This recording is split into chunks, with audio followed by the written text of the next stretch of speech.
meatball and chicken noodle. My hobby is playing badminton. My favorite drink is matcha milk.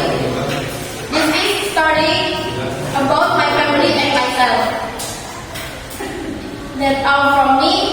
Thank you. Goodbye. Assalamualaikum warahmatullahi wabarakatuh.